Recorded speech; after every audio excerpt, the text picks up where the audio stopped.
একজন স্বামী ইচ্ছা করলে প্রয়োজনে স্ত্রীর কাছে এক ফোঁটা চোখের পানি ফেলেন, ফেলে বলেন, বিবি তোমারে আমি অনেক ভালোবাসি, তুমি আল্লাহর ওয়াস্তে বেপর্দা হইও না,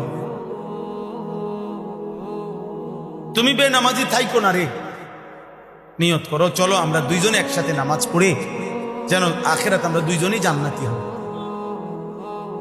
হাদিসের মধ্যে আছে জান্নাতি বান্দাকে যদি, আরে মিয়া 70,000 না, যদি 70 কোটি জান্নাতের হুরও দেওয়া হয়, তারপরেও দুনিয়ার স্ত্রী যদি জান্নাতি হইতে পারে, খোদার কসম ওই স্বামীর জন্য দুনিয়ার স্ত্রীর তৃপ্তির চাইতে, সুখের চাইতে 70 কোটি হুরের সুখ বেশি হবে না।